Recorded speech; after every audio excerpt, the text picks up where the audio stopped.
Good morning, good afternoon. Thank you for joining us at the 18th Annual Acquisition Research Symposium hosted by the Acquisition Research Program at the Naval Postgraduate School. Welcome to panel number 6, Risk and Resilience in the Supply Chain. I'm Stephanie Douglas, and I'll be chairing this panel. I'm joined by my panelists, Mr. John Ulrich, Mr. Jerry McGinn, and Dr. Ning Ning Wu. I'll start our conversation off today with just a few remarks, and then we'll turn it over to each panelist to give their presentations. Please use the Q&A box at the bottom of your screen to pose questions for the panelists. We will answer questions after everyone has presented. I think all of us can appreciate during the pandemic, we've seen our personal examples of how the supply chain is affecting all of us. Whether it's things that aren't being completed in China to build our computers and other things that we depend on every day. Those sorts of things occur in our industrial base that support excuse me, that support the defense supply chain.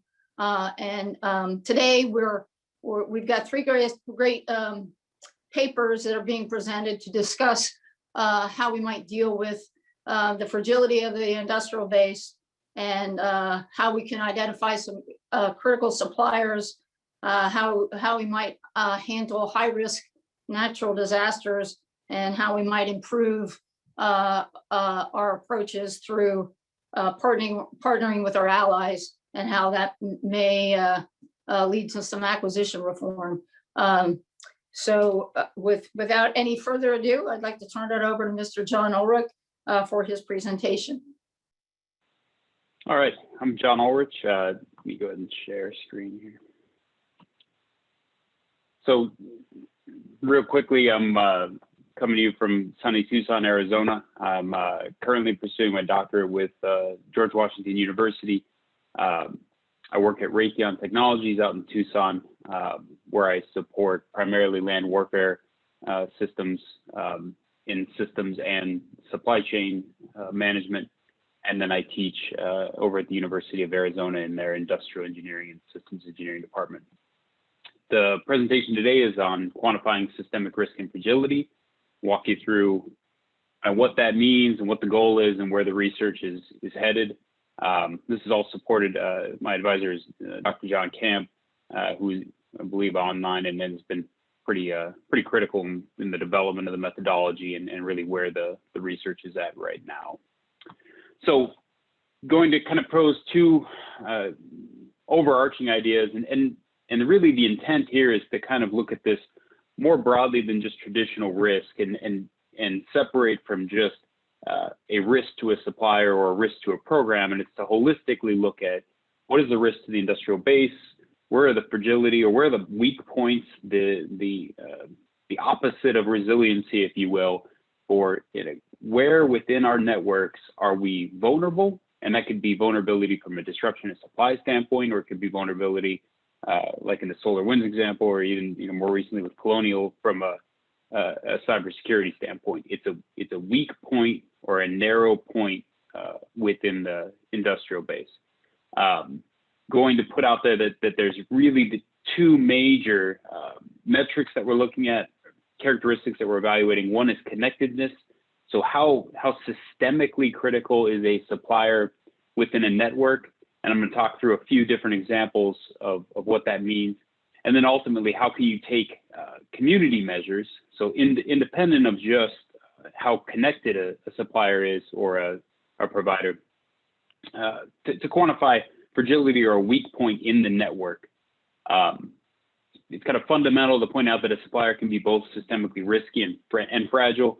And to highlight that, what I would say is that you can carry a risk on a supplier. A supplier could let you down and could fail a network.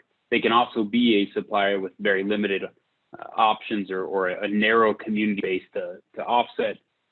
And then I'm going to talk to three kind of key principles here, one being risk and fragility, which I think people tend to gravitate towards pretty quickly, and then imbalance. And imbalance, what we're really talking about here is a disproportionate amount of spend or a disproportionate amount of contraction in a specific area of the base, it's really pointing out that there's something inherently different within the core of the network.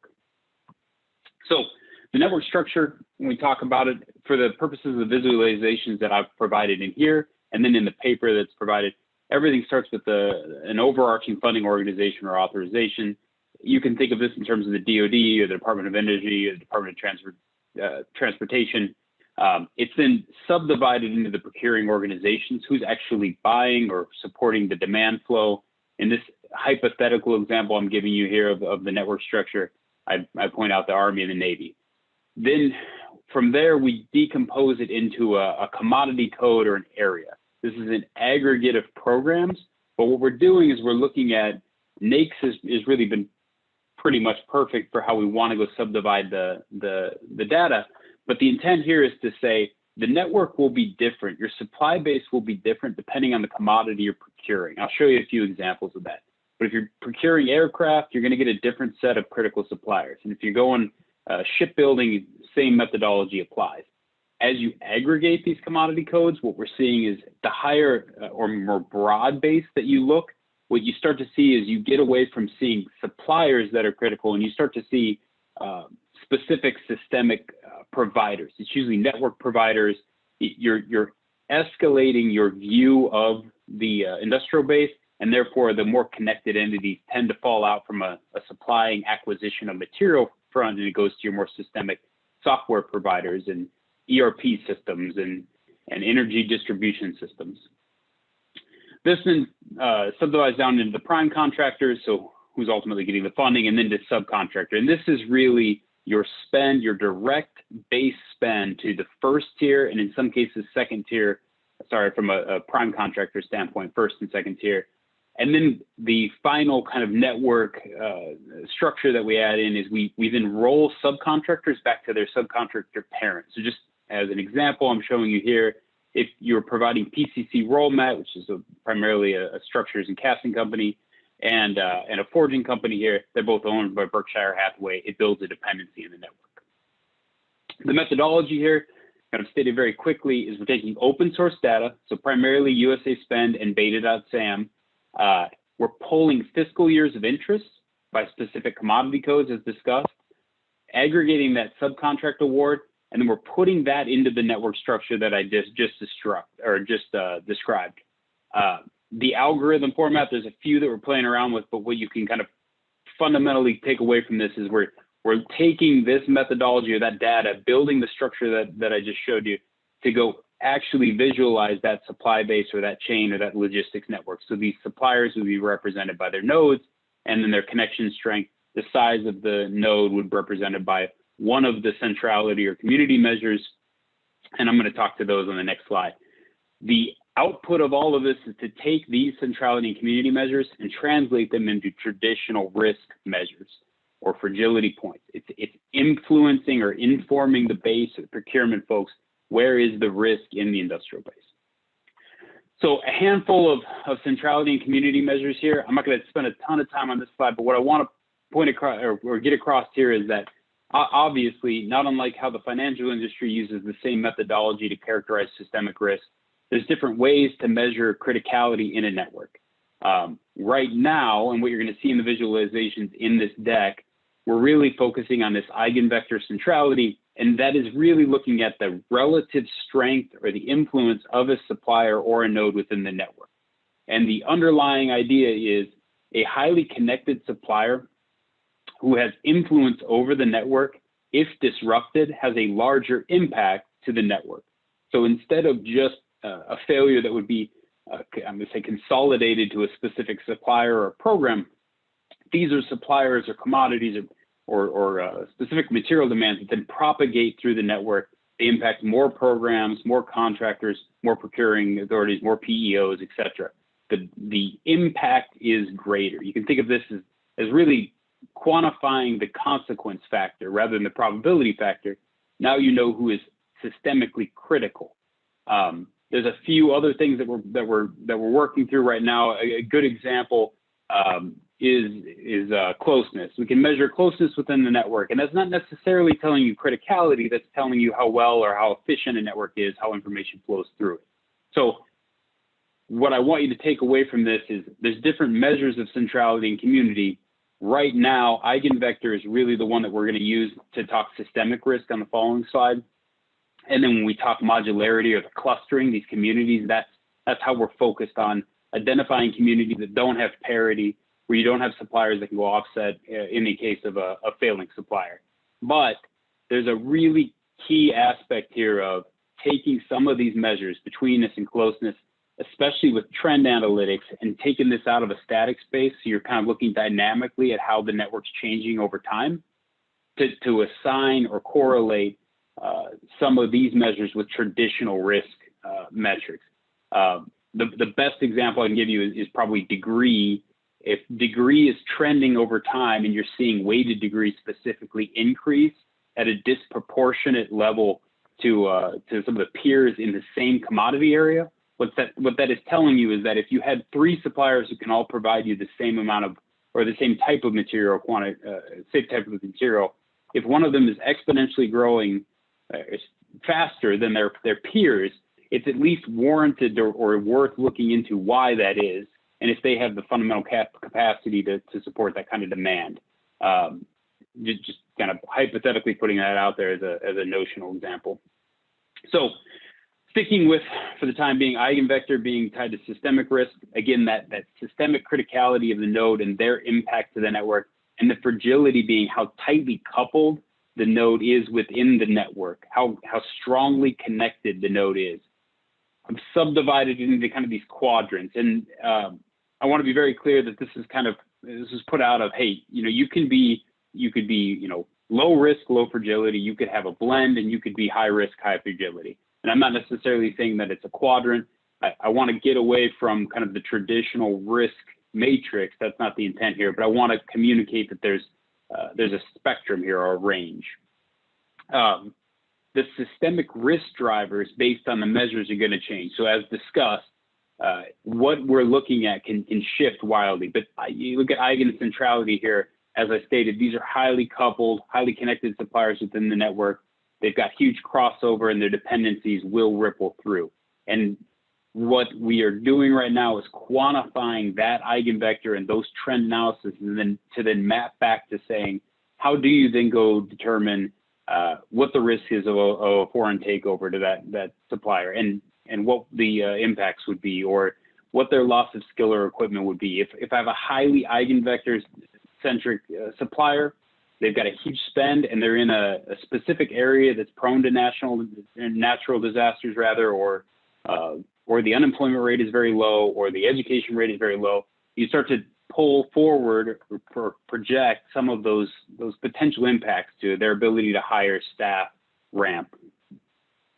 The visualizations of the risks end up looking roughly like this. So as I stated, you can be risky, you could be fragile, but all of these are suppliers, and the size of the bubble is really their network centrality.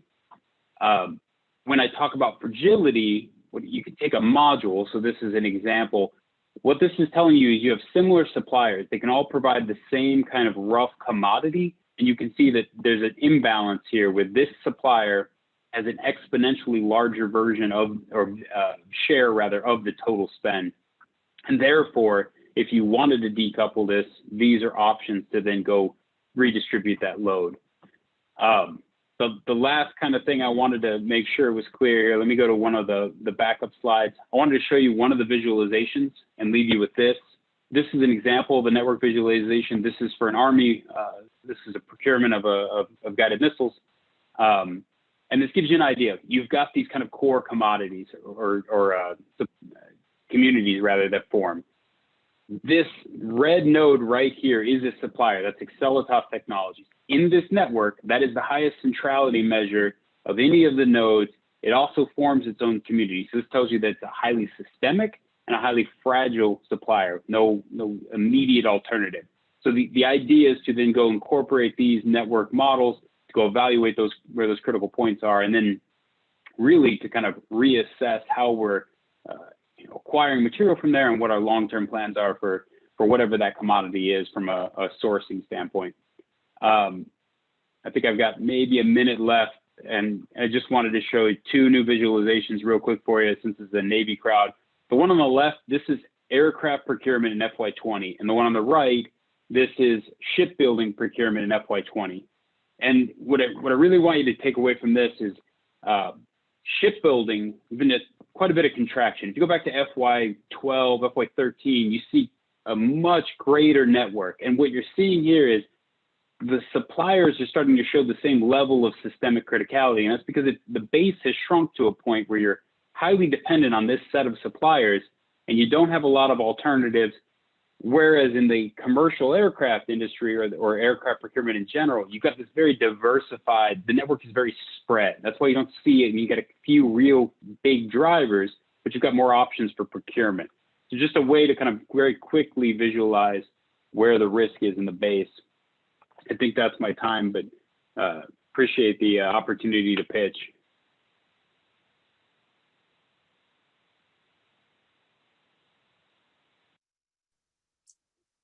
Well, thank you, John. I appreciate your presentation. Next up is Mr. Jerry McGinn.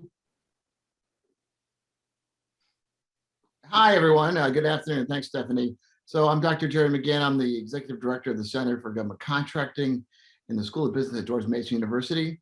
And I've got a 30-year career in national security and defense.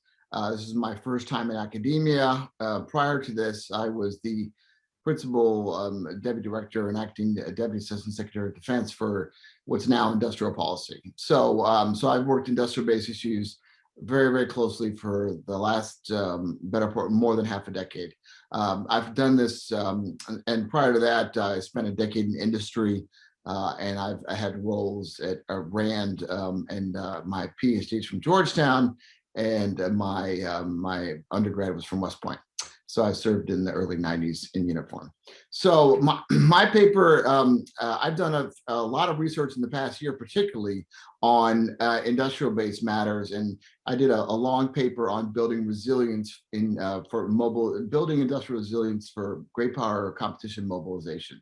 So I did that paper last year, and one of the things that I didn't get a chance to do in that was look at how our partners and allies can have a role in this. And given all the attention that's focused on Buy America and recently, I decided to dive into this paper. I'm very much looking forward to your feedback. So you can watch my video, and I look forward to the Q&A with you all shortly. University, I'm excited to talk to you on my paper, Building Industrial Resilience with a little help from our friends. So to briefly summarize the paper, which I look forward to your comments and questions on, we're going to go through a series of slides. First, the imperative for industrial base resilience in the United States is clear.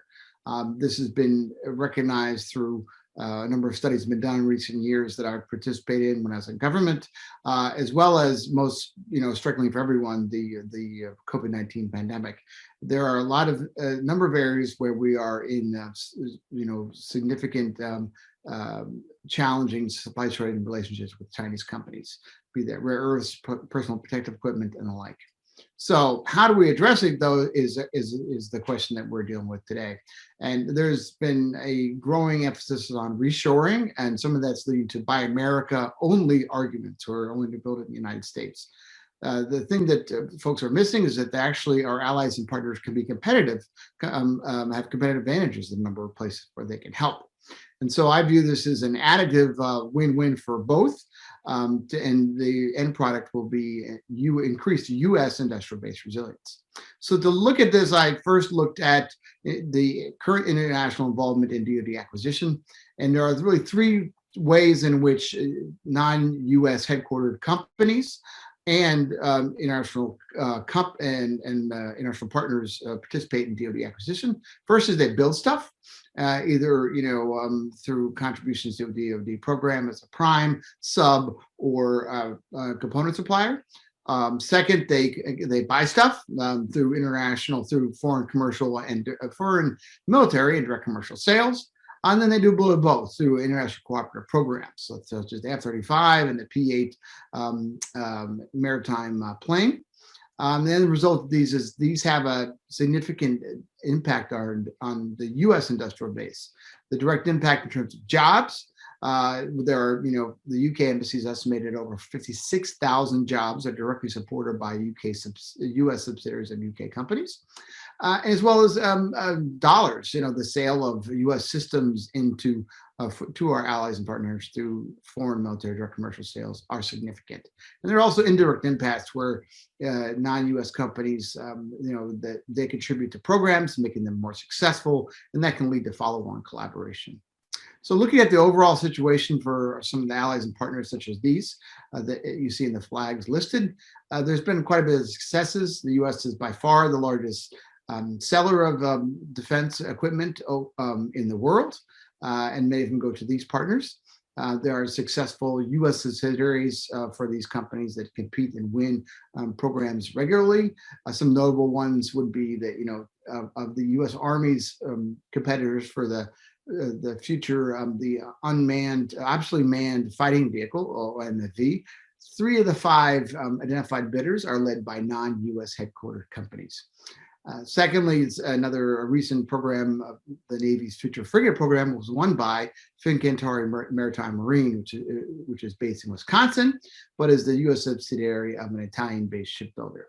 There's also been a recent change in how we do national interest determinations, which are for very classified work that is exempted 3 of our very close allies, companies headquartered in the UK, Australia, or Canada. But there are significant challenges that remain. There's this emphasis on reshoring and domestic production exacerbates some of the kind of longstanding cultural challenges where in some program executive offices or program managers don't understand, that, a U.S. subsidiary of a foreign company is a U.S. company. And sometimes the development of requirements documents can be done using intelligence that is stamped secret no foreign, which means that it's much harder for non-US headquartered companies to participate in these programs. And that happens during the course of our program as well. So how do we get after this? I think there's a promotion and education need to show, help broadly understanding across DoD and also on Capitol Hill on how these companies contribute to the U.S. industrial base and how they can be strong participants. And I think there's a need to do that. So to look at this in further detail, I would delve into 6 specific programs or initiatives, and I'm going to take each one of them in turn. And how I looked at them, as I said, first, how is our allies and partners currently involved? How could they be involved in the future to make a bigger impact? And then finally, how do we get there? So the first is if I can get there, is the Reciprocal Defense Procurement Memoranda of Understanding, or RDP MOUs. These are longstanding bilateral agreements, and there are 26 of them currently, that foster transparency and openness in defense acquisition. They are all about kind of openness in the defense acquisition system, so each country can trust the fairness so that their respective companies based in those countries can participate. The biggest benefit for the countries identified here is that they are exempted from Buy America when their companies that are headquartered in them are participating in DoD programs. Canada has taken this a bit further, and they've developed a defense production sharing agreement that helps them go one step further. So there's a need for greater visibility and promotion across DoD and across Capitol Hill of these relationships, in my view, because that would help us lead, if there's a better understanding of how these companies and how they have an industrial based impact in the United States, that would help reduce Buy America tensions and I help increase partnerships. So getting there, I think we need to get there. I think, first of all, a strong statement of support from the White House would be helpful. The Biden administration is currently talks about strengthening and repairing allies, relationships with allies and partners. But at the same time, they have this Made in America executive order, which is emphasizing domestic only production. So that cognitive dissonance can be confusing to partners and allies. So a strong statement of support would be helpful. And I think there's a need to better understand the specific impact of RDP MOU has on the industrial base. This is challenging to do for things like foreign military sales, commercial sales. It's hard to quantify them specifically, but but we still need to do better. So that can help, I think, improve perceptions across DoD and the Hill. So a subset of the RDP MOU, 9 countries have what are called security and supply arrangements. These are agreed upon principles for supply chain management and transparency. These arrangements are just that. They're informal arrangements. They are not agreements. So they do not commit the government to anything. And for that reason, they have little to no visibility on these. And one of the embassies I talked to didn't even recognize that they had this arrangement. And there's no identified use cases for these arrangements. So I think in the future, we've got to have more formal, I think, bilateral agreements, and perhaps focused specifically on supply chain areas such as microelectronics or other areas where they're mutually kind of beneficial. So my recommendation is that DoD should review SOSAs to make them more relevant for today's challenges, and if necessary, and potentially just end them if they're not beneficial. The third area is the National Technology Industrial Base, or the NTIB. The U.S. and Canada have had a long relationship since the Cold War through NORAD on industrial collaboration, and in the 2017 National Defense Authorization Act actually expanded the definition of the NTIB to include Australia and the United Kingdom. So you have 4 countries that are part of one industrial base under U.S. law. This has led to some strong government-to-government interactions and dialogue, particularly around the area of foreign direct investment. But there's been little on the industrial collaboration side, other than the NIDS change, which I mentioned earlier. What I'd like to see is acquisition pathways for DoD programs to employ NTIB-based companies, a strong pathway for that in the future. Because then you have 4 companies, 4 countries working on one country's industrial-based challenges. So how to get there, I think we established an NTIP DFARS clause and promote NTIP to the acquisition community. I think we'll get more NTIP-based opportunities and more for companies based in 4 countries to contribute to the U.S. industrial base.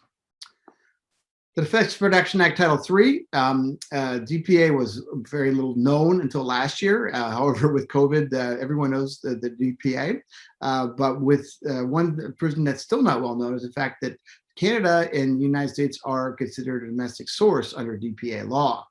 I'd like to see that in the future, that both that and that the definition of domestic source be expanded to include UK and Australia.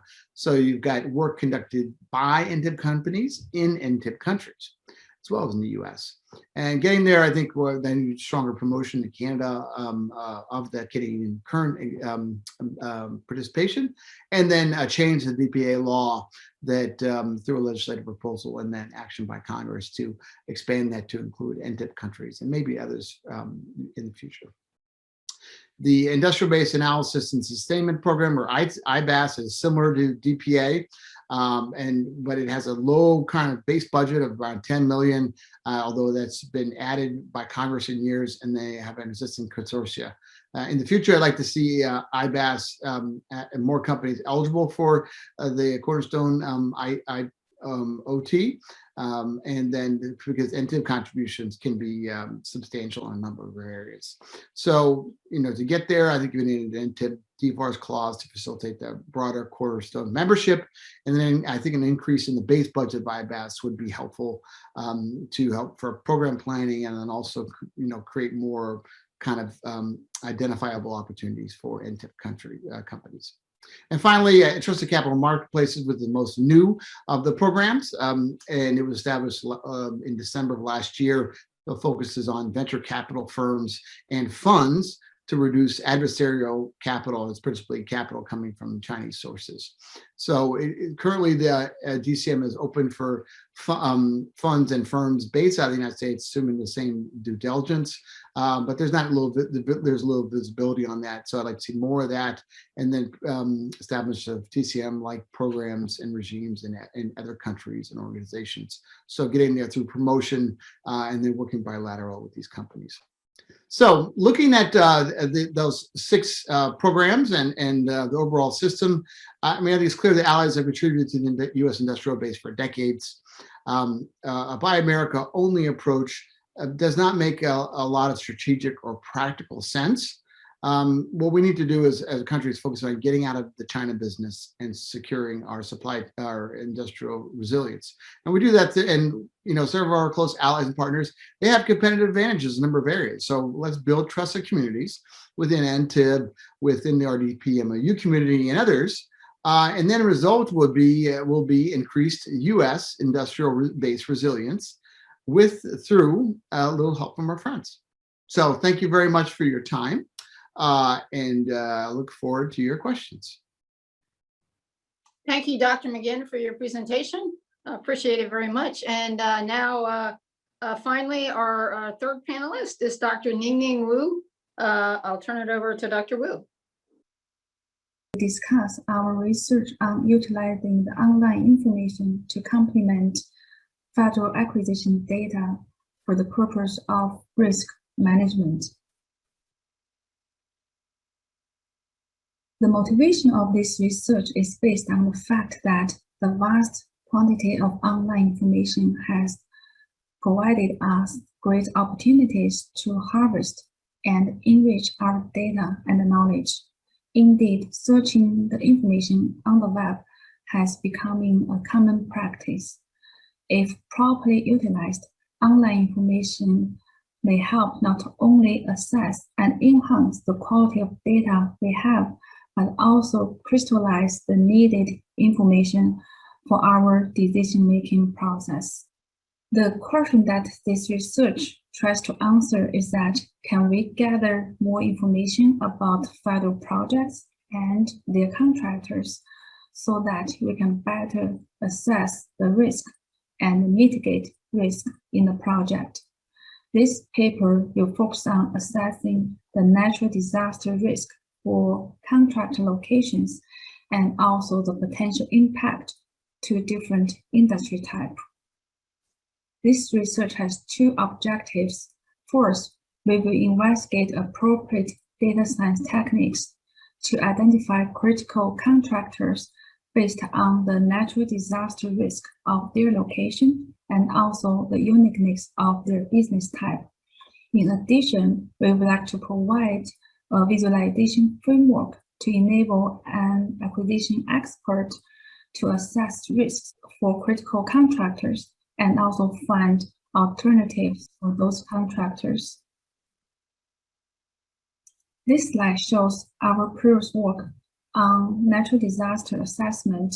Assessing natural disaster risk of an area is a challenging task because multiple dimensions and metrics must be considered for a comprehensive picture. National Centers for Environmental Information has been collecting natural disaster data for each U.S. county since 1950. The data covers a wide range of natural disasters, including tornado, hurricane, flood, blizzard, wildfire, earthquake, and so on. However, there is no standard way to categorize a disaster by its intensity and damage level, even though some disaster types, such as hurricane and tornado, they do have a categorization systems for the intensity level. However, it's often very hard to assess the impact of a disaster to the local communities without other supporting information. And also, it's very difficult to assess the impacts of different types of natural disasters. So the challenge here is to identify appropriate techniques and data to categorize the intensity level of each natural disaster. In addition, we also need the new data sources to complement the NCEI data. One possible source is the Federal Emergency Management Agency. It provides information about the recovery efforts after a natural disaster strikes. The FEMA has 4 assistance programs. They are disaster mitigation, public assistance, housing assistance, and individual assistance. The individual assistance program is the highest assistance level, and it aims to help communities that are significantly impacted by a major disaster. And the disaster mitigation program is considered as lowest assistance program. So we design a new metric for assessing the natural disaster risk level of an area. It is called weighted disaster score. So the value of the weighted disaster score of an area is determined by the frequency and the type of the FEMA assistance program that an area has received in the past. So the higher the value, the more severe disaster an area has had in the last 67 years. And also based on the scores of all US counties, we partition them into 3 categories. They are high, medium, and low. So those categories really can indicate the risk level of an area based on the historical disaster information. We created the natural disaster risk map for US counties based on our assessment framework. So in the map, the red indicates high-risk areas, yellow indicates medium-risk areas, and the green for low-risk areas. Roughly about 28% of all US counties located in the high-risk areas, and about 52% of US counties in medium-risk areas, and the remaining 20% located in the low-risk areas. Based on the Federal Acquisition Database, we retrieved all contractors of the last 20 years, and this map shows their location and their risk levels. We also designed a visualization framework to identify the distribution of contractors of different risk levels for a specific project or specific industry type. And this framework could help program managers to select contractors in low-risk areas to reduce the potential impact of natural disasters to the project, as well as to ensure a smooth and successful execution of a project. Since there might be many low-risk contractors to choose from, the framework can also help managers to identify the contractors with an above-average past federal projects. These contractors are considered as well-established contractors, and also they might have better compliances to federal regulations and standards. Finally, the framework can also help the program managers to identify the alternative contractors to some high-risk contractors. This research leverages North America Industrial Classification Code, so-called NAICS code, along with other business information for identifying the critical contractors. The map here shows the distribution of contractors for the Department of Navy for specific NAICS code, that is 33341. The business of this NAICS code includes ventilation, heating, air conditioning, and commercial refrigeration equipment manufacturing. In this scenario, the manager could look at the areas that have medium or low risk of natural disasters, and also those areas that have been used in many past federal projects to identify appropriate contractors. One possible view may be to show only those areas that have an above average past federal projects, and these contractors are considered to have a good track records. Like this slide shows. And this slide shows the distribution of contractors with and below average past contracts in the low or medium areas. So pretty much in this framework, we can adjust the threshold of the number of the past contracts a company has had. So to either increase or decrease the pool of potential candidate contractors depending on our analysis need. The framework is also able to show contractors and their locations for specific project or group of projects. For the illustration purpose, 2 contracts with a higher than average concentration of high-risk contractors are randomly selected and shown here. One of the awards has some of the largest number of contractors. The other has a relatively small number of contractors. The dashboard here shows 4 panels. In the middle is a map.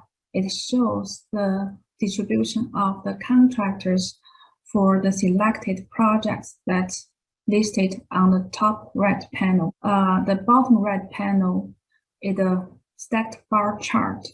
It shows the number of contractors in the areas of different risk level, high, medium, low. Since we have selected 2 projects on the top right panel, so that's why we have 2 stacked bars on the bottom right panel. Then the bottom left panel shows the names of the contractor, their zip codes, and natural disaster risk level. The program managers is able to assess and see the distribution of the high-risk contractors.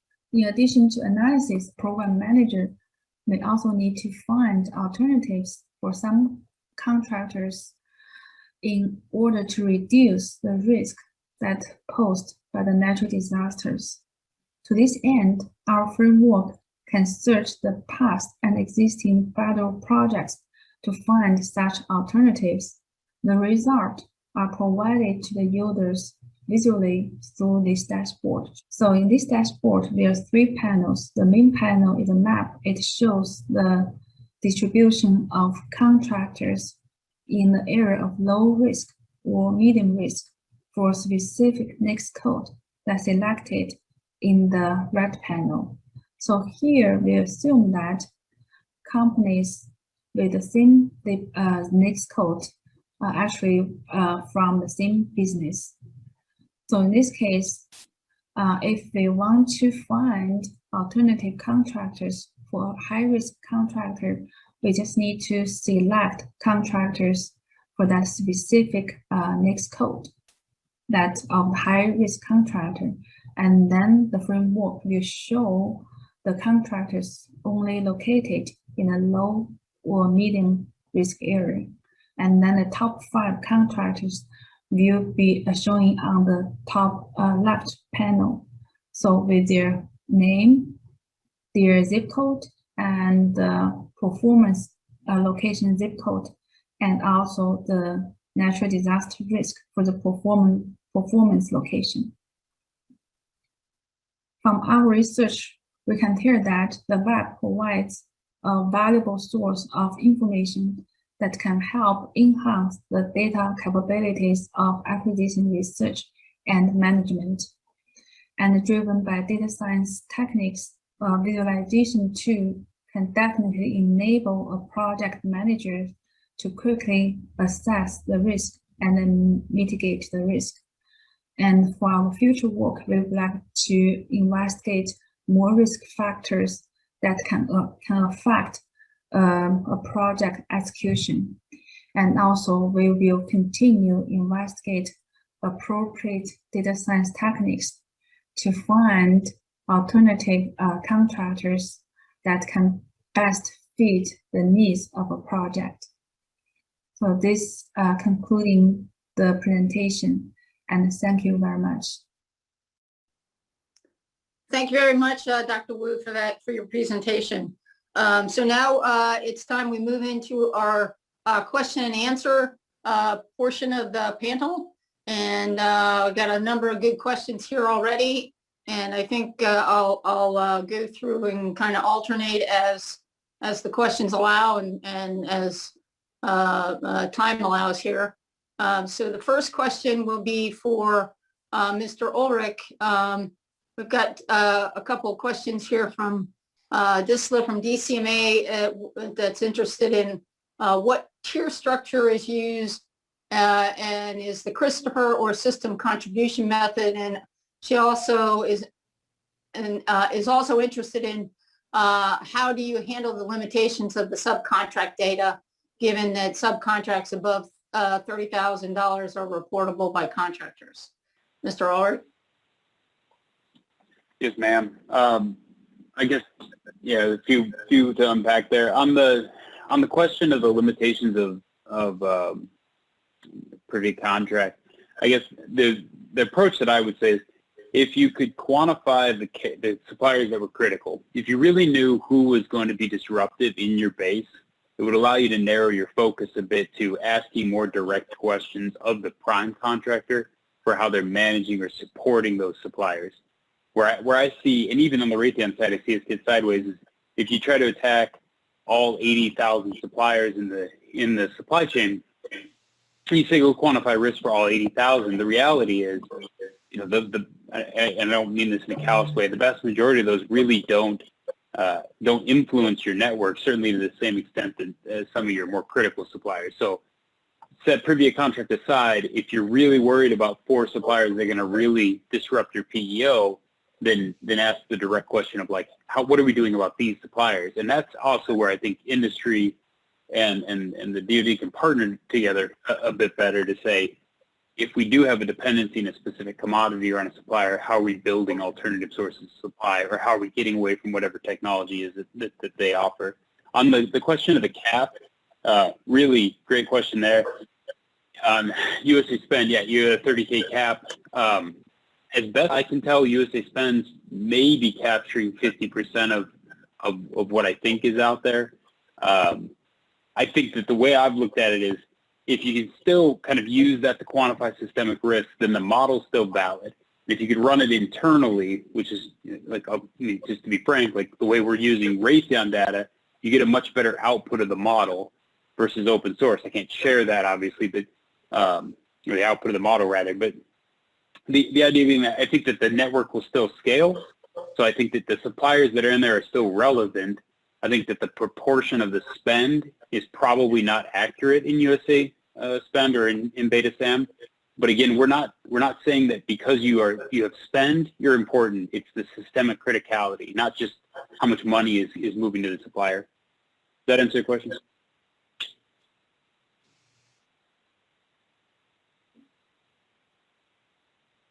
Okay, we'll go on. Thank you for that, and we'll go on to where's my next question here?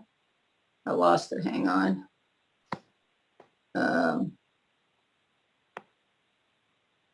From I'm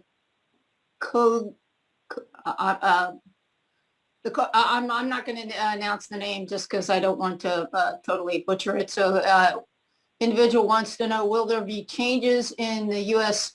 export control regulations to become more competitive and to develop group capability with partner countries under the Biden administration? And this is from is this for Dr. McGinn? Yes.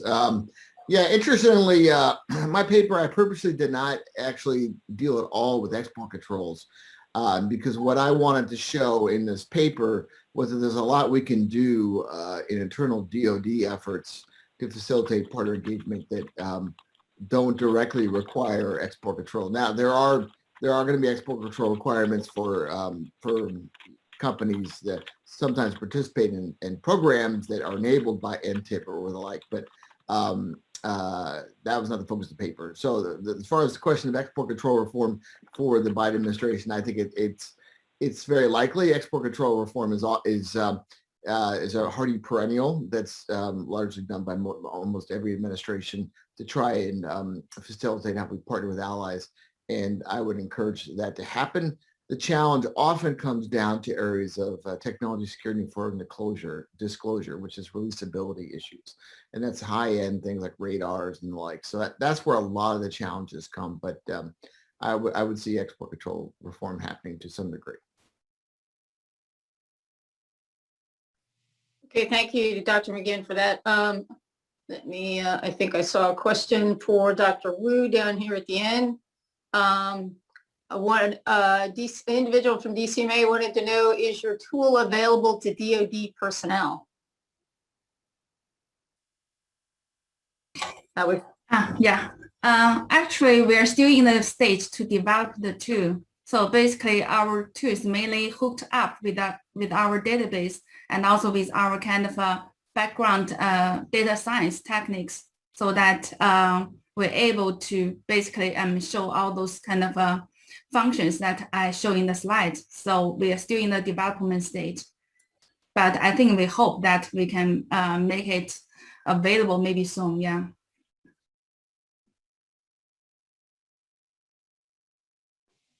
Okay, thank you, Dr. Wu. Thank you. Okay, the next question. I think I see is back to Mr. I don't know how. This is for Mr. Ullrich. What risk categories and how are factors weighted? The individual has experience where a supplier was green but high risk based on applied rating methodology. Yeah, that really is kind of at the core of what we're trying to prevent, is get away from the ordinal scales, get away from red, red, yellow, green. I know that applies counter to the picture I showed you there, but the intent is to talk in terms of that consequence and then associate that back to what's the probability of failure. So you could still be a green supplier and you could still be high risk. Not to pick on Aerojet, but I'll pick on Aerojet as a Raytheon guy. Aerojet can provide a lot of great material and be a great supplier, but they're in a commodity with a very limited scope or a limited set of alternative suppliers. So if there's a consequence, it's that disruption of supply. It's not that Aerojet can't be a green supplier. It's just that if they go down, then you're inherently kind of limited with respect to what they would have otherwise been able to provide. I don't know if that makes sense. So then it's walking back from, can you live with that consequence? If you can live with the consequence, then maybe it's just monitored. If you can't live with the consequence, then it's looking at what could the failure modes be. And I think that's where the traditional GAL risk measures become pretty critical. Okay, thank you, John. So the next question is for Dr. McGinn. It states that requirements for certain MDAPs include a percentage of the procurement to be executed with partner countries, like the F-35 program. This is not optional, but a condition of program agreement with its partners. Is there a separation of what is required as opposed to actual procurement decision-making? Great, super good question. What they're talking about there in the first part, that's a cooperative program, international cooperative program, the F-35, and partner countries agree to join the program. They contribute some cost share. They get some industrial partnership out of that agreement, and that's a long-running program. And there are a number of those. The challenge is there has not been a large cooperative program since F-35. There are some legacy ones going on. So I'd like to see, one of the things I recommend in the paper is that we relook the cooperative program effort to see how do we kind of foster more of that going forward. And as far as the last part about separation of required for, the procurements are done by program executive offices around Department of Defense, and those competitions enabling companies that have heritage with foreign-based headquarters. That's where my recommendations were around. It's like, how do we enable the Thales Thales North America, the Serco North America, these other companies that are U.S.-based subsidiaries? How can they compete more effectively in DoD programs to give more competition to the DoD customer, and meanwhile maintaining security required for that? So that's the how I would segment it. Okay, thank you. So I think the next one, let me just double check here. I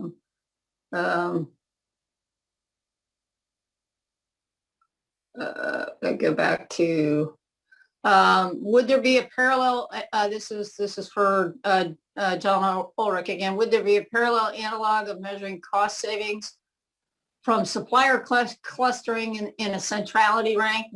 And conventional wisdom is that supply chains become fragile to save costs. I apologize, Ms. Douglas. I can't see that question. I'm having a hard time kind of tracking to it. If someone wants to kick me a message, I'm happy to kind of review it. But I'm having a hard time kind of tracking what the ask is there. Okay. Perhaps the individual that wrote it could send a clarifying question here. So back to Dr. McGinn. Getting out of China business sounds interesting. Is there a strategic plan within the U.S. now on how and where to pivot the supply chain and businesses with partners and allies? Yeah, great question. So the 2017-2018 whole of government review of the defense industrial base, and I helped lead that when I was in government. That identified a lot of areas where we had single and sole source positions of fragility. That's, a lot of these were known knowns, known weaknesses, but that really put a spotlight on it. And one of the prioritization coming out of that review was to address those areas where we were single and sole source situations in adversarial countries, specifically China. And that, so the recommendations were focused around how do we get rare earth elements processing and mining back in the reshore to the U.S., rare earth magnet production, specialty chemicals, small micro UAVs, or UASs, and other and challenges in robotics and like. And that's been a prioritization in DoD acquisition since, and through Defense Production Act Title III and other programs. And it's interestingly, there's been a lot of efforts where we've done partnerships with allies on that. So, the other big rare earth producer is an Australian company, a mine, and they're actually won an award to help partner with a Texas company to build heavy rare earth processing in Texas. So those kind of things are happening. And what I would argue is that we need to focus on those and try to build on specific strengths, like the Japanese have strengths in rare earth magnet production. So doing those kind of things first, so we reduce vulnerabilities to China. And this also goes with COVID, as COVID put this bright spotlight on PPE and pharmaceutical production. And that's a big part of it. That's the sole investment from the Biden American Recovery Act, the $10 billion designated for industrial based work. That's all for pandemic response. And again, it's going to, the way it should be prioritized is on those kind of weaknesses first, rather than a domestic grab bag for like, let's build this in my district. That becomes a Buy America political fight. Let's be strategic about it. And so I think that's, they're doing that, but there are kind of pulls and takes from different forces. And I've just been arguing that, let's kind of prioritize that way. So thank you. Okay. I think, Dr. McGinn, you get another question. This one's about rapid acquisition. Noting it's important for achieving the benefits of collaboration with our allied countries. Are there any recommendations most relevant to that goal? Yeah, I think the more that we get regularized and the more there's better understanding of things like the RDP MOU exception for Buy America and these across the acquisition community. I mean, this is not a conscious kind of bias. It's just sort of, it's just not a familiarity. So if you build requirements that are, and you consciously keep them from becoming U.S. only or classified U.S. only, that's where you're going to get more of them involved. And that's what you see with OMFV, as I mentioned in the presentation. You've got 3 of the 5 competitors teams are led by non-U.S. companies, whereas in the prior effort of OMFV, you couldn't get any of them to participate. So doing more of that, I think, is really going to help. and it gets involved in middle tier or other transactions and the like. And so I think the more that you can help the existing system better enable opportunities for other kind of allies and partners, then you're going to get more of them involved in fast responses, rapid acquisition as well. Okay, thank you. So another one for you, and I just keep checking. I think I have two more for you. There are questions, and that's what we got. So if anybody else is out there waiting to ask a question, please go ahead and get it in now. So the next question is, does the international acquisition strategy incorporate acquisition cross-service agreements and follow the defense pricing contracting requirements? Additionally, ITAR may add lead time if understanding import-export compliance is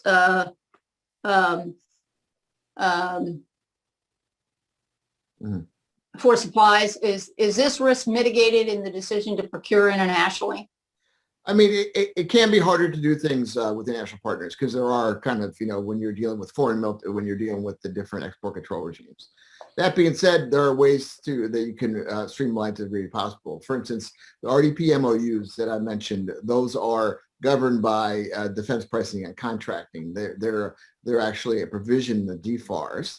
And, there's a clause in the DFARS for the Canadian Defense Purchase Sharing Agreement, I think it's called, that, so that you can slide those into contracts, into solicitations. And that's where some of my recommendations, I call for that, because if you put it into the existing system, that makes it regularized. It makes it, but it makes it part of the and how we do acquisition. So the more that's how I think we can help things move forward. Okay, and then I have one more for you, and then a general one that actually getting more here. Can you offer a few thoughts on how to better link in security cooperation assistance to your thoughts on the industrial base? It's from a good friend, Jennifer Taylor. Thanks for the question, Jennifer. Yeah, I stayed a bit away. I mean, I could, if you read my paper on the friend, you'll see the discussion a bit on that.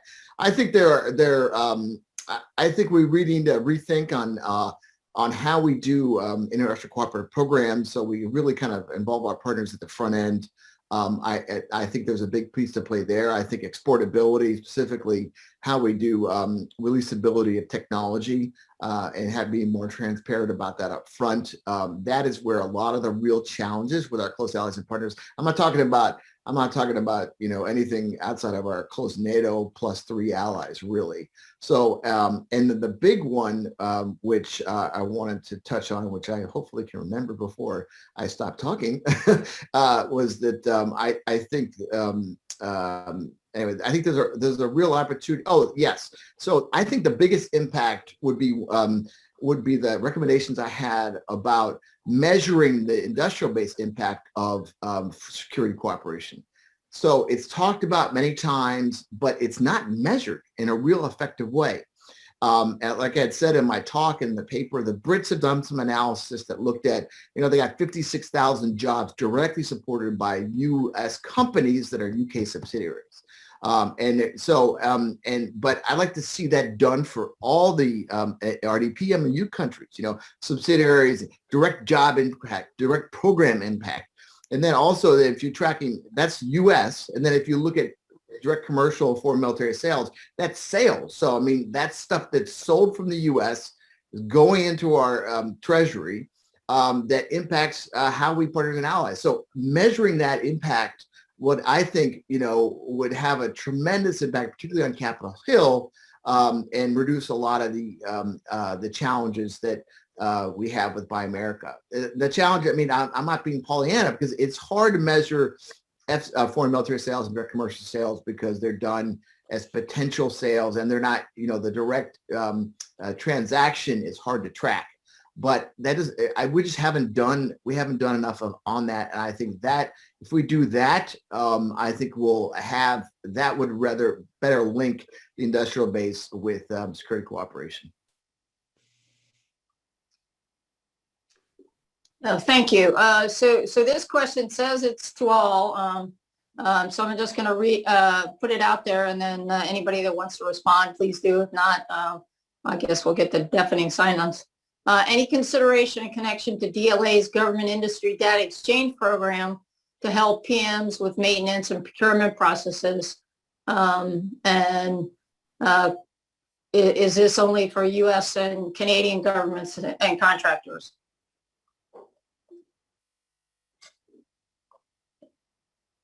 I wish I was, I'm vaguely familiar with the name of this effort, but I just couldn't really comment. But the more we have these kind of opportunities, I think would be a good thing. But I just don't know enough. Thanks, Dr. McGinn. Appreciate it.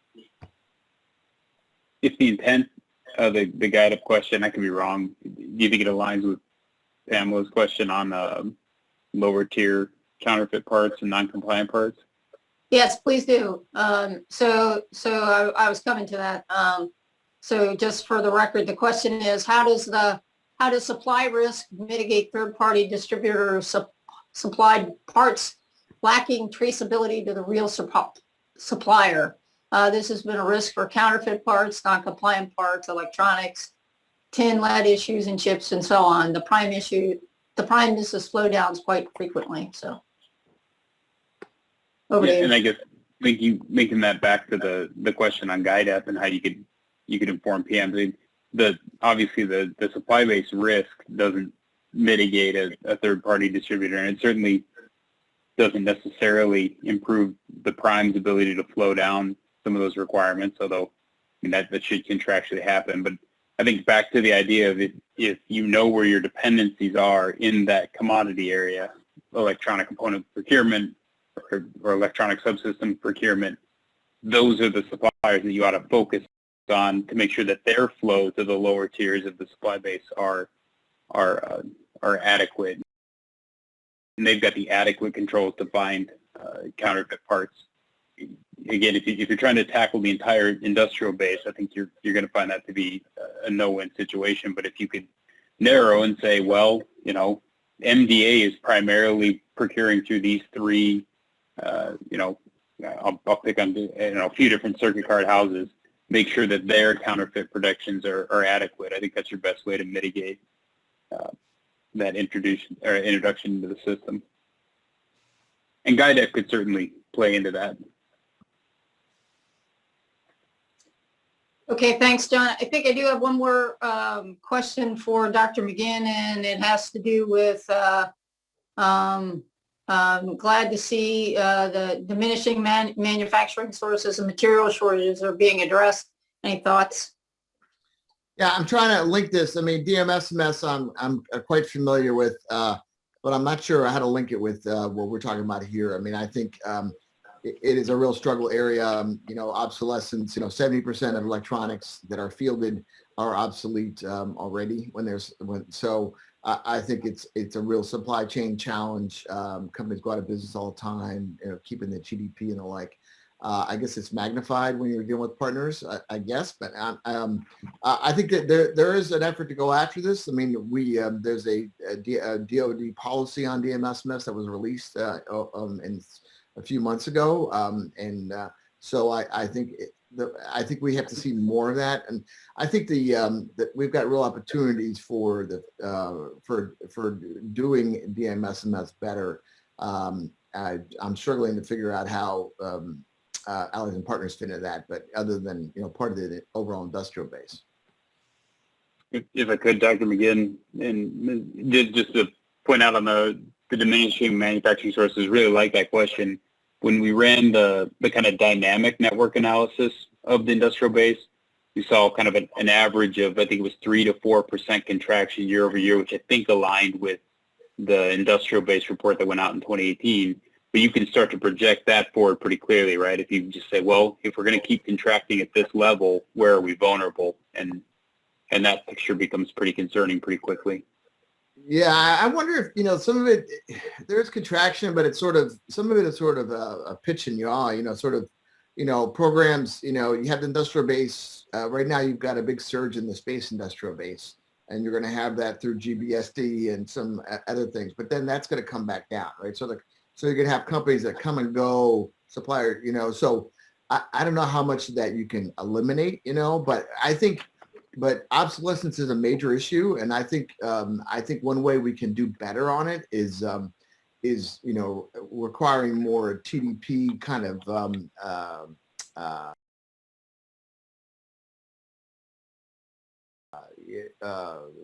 not warehousing, but maybe that's where guide up it comes in. It's like using TDP to manage TDPs, and also if you could have 3D printing available to that's a real opportunity for additive and to do those kind of things. So that is a big frontier for addressing fragility, and you know, because DMS is generally done really reactive.